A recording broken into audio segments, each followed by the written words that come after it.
ലോകരാഷ്ട്രീയവും സമാധാന സാഹചര്യങ്ങളും ഓരോ ദിവസവും മാറിക്കൊണ്ടിരിക്കുന്ന ഈ ഒരു കാലത്ത് ഒരു രാജ്യം തങ്ങളുടെ ആകാശത്തെ കാക്കാൻ അത്യാധുനിക ആയുധങ്ങളുമായി മുന്നോട്ട് പോവുകയാണ്. അതെ, ഇന്ത്യയെക്കുറിച്ച് തന്നെയാണ് പറയുന്നത്.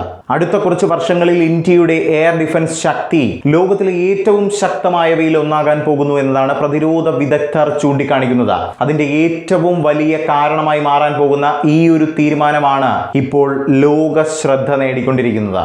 വാർത്ത ഞാൻ വിശദമാക്കാം. പ്രിയ പ്രേക്ഷകർക്ക് പേജ് ഡോട്ടിലേക്ക് സ്വാഗതം. റിപ്പോർട്ടുകൾ പ്രകാരം ഇന്ത്യ വീണ്ടും ലോകത്തിലെ ഏറ്റവും ശക്തമായ എയർ ഡിഫൻസ് സംവിധാനങ്ങളിൽ ഒന്നായ S-400 ട്രയംഫ് കൂടുതൽ വാങ്ങാൻ ഒരുങ്ങുകയാണ്. ഇത് നടപ്പായാൽ ഇന്ത്യയുടെ S-400 ഫ്ലീറ്റ് ഇരട്ടിയാകും എന്നത് എടുത്തു തന്നെ പറയണം. അതുകൊണ്ട് തന്നെ രാജ്യത്തിന്റെ ആകാശ പ്രതിരോധം കൂടുതൽ ശക്തമാവുകയും ചെയ്യും. ഇതിനകം തന്നെ ഇന്ത്യക്ക് ലോകത്തിലെ ഏറ്റവും ശക്തമായ എയർ ഡിഫൻസ് സംവിധാനങ്ങളിൽ ഒന്നായ S-400 ട്രയംഫ് നമ്മുടെ പക്കലുണ്ട്.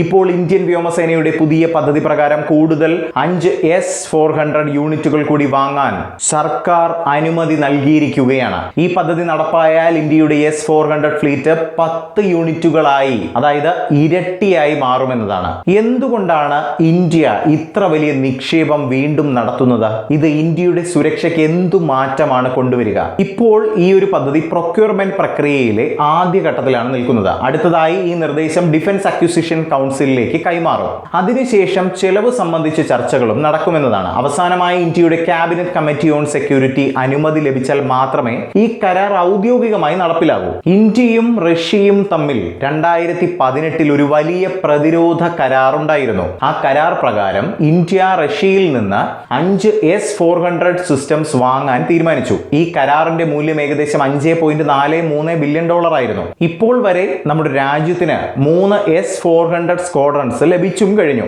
മറ്റുള്ള 2 സിസ്റ്റംസ് ഈ വർഷം തന്നെ ലഭിക്കുമെന്നതാണ് പ്രതീക്ഷിക്കുന്നത്. എന്നാൽ റഷ്യൻ ഇൻവേഷൻ ഓഫ് ഉക്രൈൻ കാരണം ചില ഡെലിവറികൾ വൈകിയതും ശ്രദ്ധേയമാണ്. അതായത് റഷ്യയും ഉക്രൈനും തമ്മിലുള്ള പ്രശ്നങ്ങൾ കാരണം ഇതിന്റെ ഡെലിവറികൾ വൈകി എന്നതാണ്.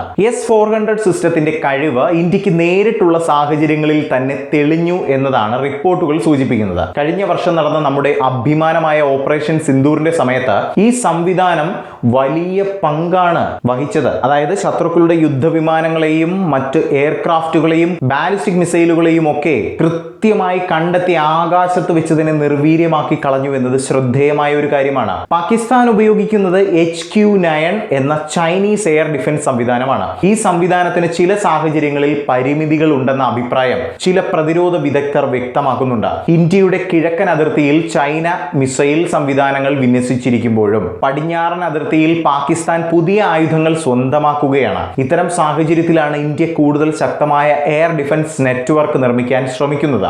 ഇന്ത്യയുടെ ലക്ഷ്യം എന്താണെന്ന് അറിയാമോ? ഒരു multi layered air defence system സൃഷ്ടിക്കുക എന്നതാണ്. S-400 സിസ്റ്റത്തിനോടൊപ്പം തന്നെ ഇന്ത്യ സ്വന്തമായി വികസിപ്പിക്കുന്ന ചില സംവിധാനങ്ങളുമുണ്ട്. ആകാശ് NG, MRSAM, അതുപോലെ തന്നെ പ്രോജക്ട് കുശ. ഈ സംവിധാനങ്ങൾ ഒന്നിച്ച് പ്രവർത്തിച്ചാൽ ഇന്ത്യയുടെ ആകാശ സുരക്ഷ കൂടുതൽ ശക്തമാകുമെന്നത് എടുത്തു തന്നെ പറയണം.